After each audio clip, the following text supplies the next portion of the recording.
కనకదాస్ గారి జయంతిని ఏకంగా ప్రభుత్వ పండగగా ఈ రోజు నుంచి మనం నిర్వహించుకుంటాం జరుగుతుంది.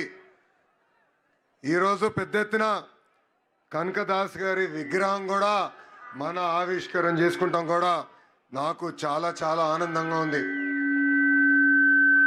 ఇది కేవలం ఒక కార్యక్రమం కాదు, 3 కార్యక్రమాలు ఈరోజు మనం నిర్వహించుకుంటాం జరుగుతుంది.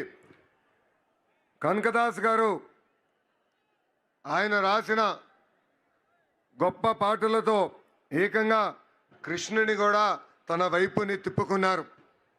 ప్రజల్లో ఏకంగా దైవ భక్తిని పెంచారు మన కనకదాసు గారు. ప్రజల్లో చైతన్యం తీసుకొచ్చారు. ఏకంగా ఆయన జీవితాన్నే ప్రజల కోసం అంకితం చేస్తాం జరిగింది. చిన్న వయసులో అద్భుతంగా చదివి సైన్యంలో చేరి ఏకంగా యుద్ధాల్లో కూడా ఆయన పాల్గొనటం జరిగింది. దాని తర్వాత భక్తికి ప్రజలకి ఆయన అహర్నిశలు సేవ చేస్తాం జరిగింది.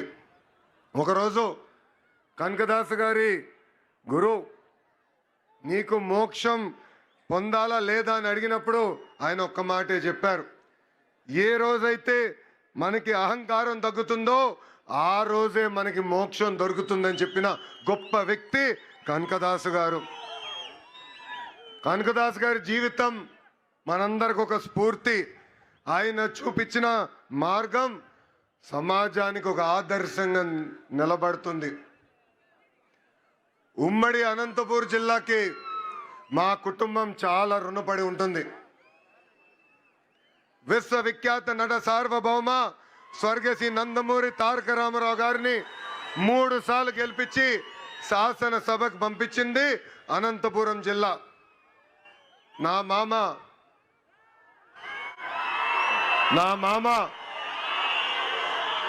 నందమూరి హరికృష్ణ గారిని ఒక్కసారి గెలిపించి శాసనసభకి పంపించిన పుణ్యభూమి అనంతపురం జిల్లా. ఇంకొక మామ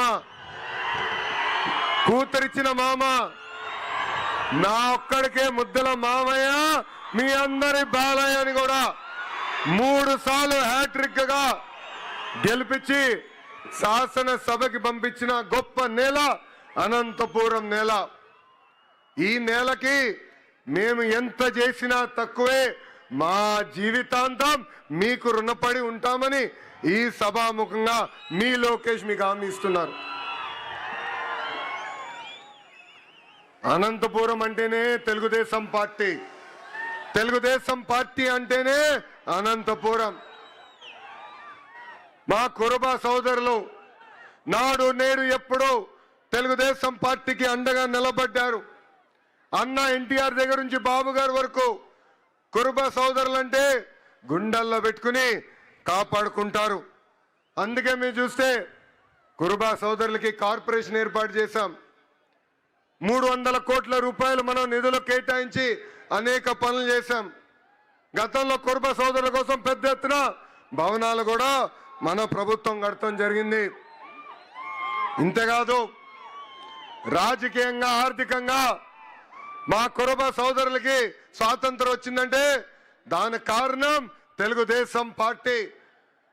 పెద్దలు చెప్పినట్లు రామచంద్రారెడ్డి గారి దగ్గర నుంచి పార్థసారథి గారు కానివ్వండి, సవితమ్మ గారు కానివ్వండి, ఇప్పుడు బస్సుపతి నాగరాజు గారు కానివ్వండి, మంత్రులుగా, టీటీడీ బోర్డు మెంబర్లుగా, ఎంపీగా, జడ్పీ చైర్పర్సన్ గా, మేయర్లుగా, ఇప్పుడు ఏకంగా ఏఎంసీ చైర్పర్సన్ గా తయారు చేసింది తెలుగుదేశం పార్టీ. 2019 నుంచి 24 వరకు మనం ఒక చీకటి రాష్ట్రం చూసాం, చీకటి రాజ్యం చూసాం. బీసీ సోదరులు బయటకు వచ్చి మాడితే ఆ రోజు మన ఎట్లా కొట్టి తరిమారో మనందరం చూసాం. మన బిడ్డల పైన ఏకంగా పెట్రోల్ పోసి తగలబెట్టి చంపిన రోజులు మనందరం చూసాం. అందుకే మా బీసీ సోదరులు ఒక తిరుగుబాటు వచ్చింది. తెలుగుదేశం, జనసేన, భారతీయ జనతా పార్టీని ఎప్పుడు లేని విధంగా 94% సీట్లలో గెలిపించి మమ్మల్ని మీరు ఆశీర్వదించారు. చేయాల్సిన పనులు అనేక ఉన్నాయి. నాకు ఇప్పుడు కూడా బాగా గుర్తు, పాదయాత్రలో మన సంఘ పెద్దలందరినీ కలిసా, వాళ్ళందరితో నేను చర్చించా. ఆనాడే వాళ్ళకు కోరారు కనకదాస్ గారి జయంతిని రాష్ట్ర పండుగగా శాశ్వతంగా నిర్వహిస్తే బాగుంటుందన్నారు. అది చేసి ఈ రోజు మీ ముందల మీ లోకేష్ నిలబడుతున్నాడు. అంతేకాదు బేరప్ప గారి పేరుతో గుడులు కూడా ఏర్పాటు చేయాలని పెద్దలందరూ కోరారు. నేను టీటీడీతో కూడా మాట్లాడాను. తప్పనిసరిగా గుడులన్నీ అవసరం మేరకు కట్టిస్తామని ఈ సభాముఖంగా హామీ ఇస్తున్నాం. పూజారులకి గౌరవ వేతనం కూడా ఇవ్వాలని పెద్దలందరూ నన్ను అడుగుతాం కూడా జరిగింది. ఆ ఫైల్ కూడా సర్క్యులేషన్లో ఉంది. తొందరలో కూడా అది అందజేస్తామని ఈ సభాముఖంగా హామీ ఇస్తున్నాం. మా కురుబ సోదరులతో కోసం గతంలో అనేక కమ్యూనిటీ భవనాలు కట్టాం.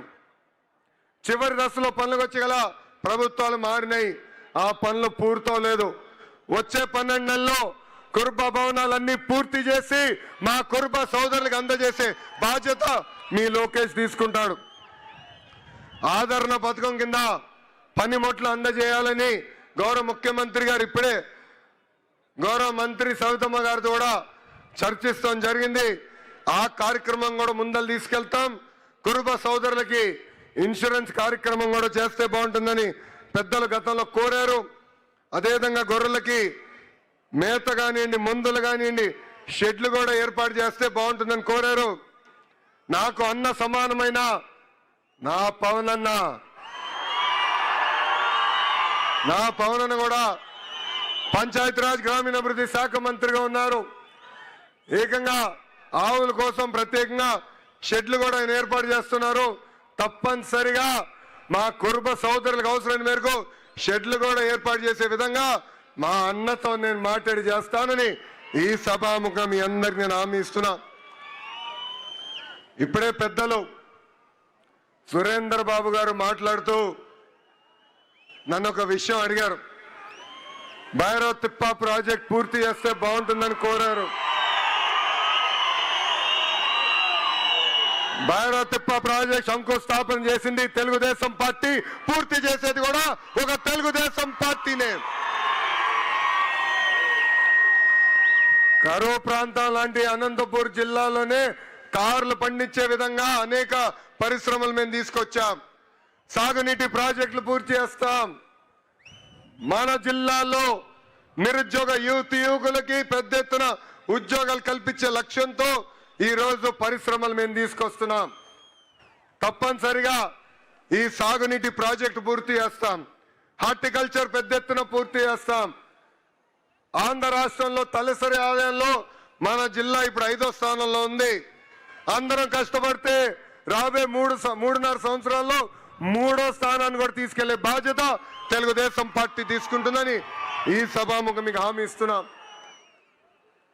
దశాబ్దాలుగా మన జిల్లాలో ఒక సంస్థ ఆర్డిటి సంస్థ మనకి అనేక సేవలు అందిస్తున్నారు.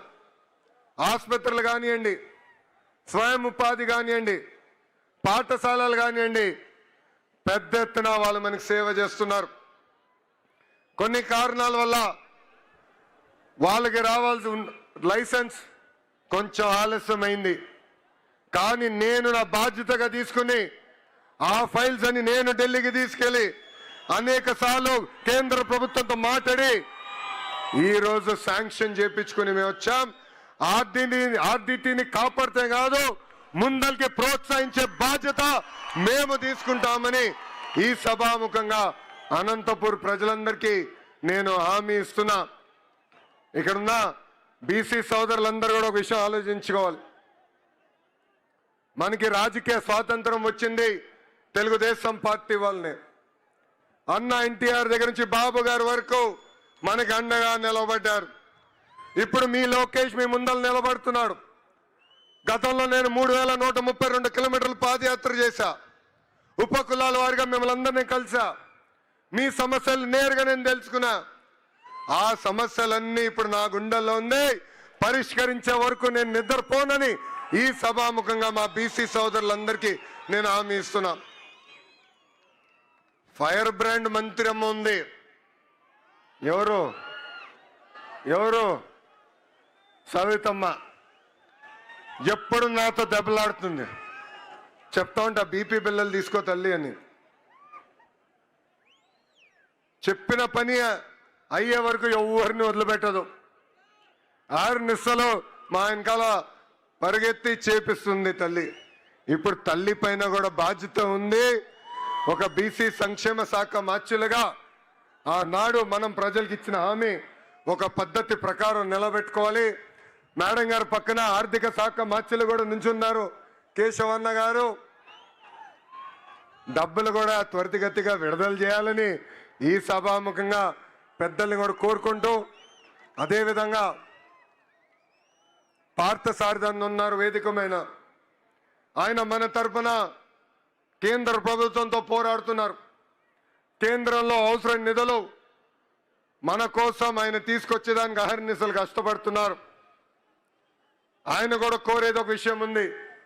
కేంద్రంలో అనేక కార్యక్రమాలు ఉన్నాయి, సంక్షేమ అభివృద్ధి కార్యక్రమాలు ఉన్నాయి. ఆ కార్యక్రమాలు మనం తెలుసుకోవాల్సిన అవసరం ఉంది. ఆ కార్యక్రమాలు మన కురుబ సోదరుల్ని అనుసంధానం చేసి ముందరికి తీసుకెళ్దామని ఈ సభాముఖం ఆయన కూడా కోరుకుంటూ, వేదికమైన ఇతర పెద్దలందరికీ పేరు పేరు నా హృదయపూర్వక నమస్కారాలు తెలుపుకుంటూ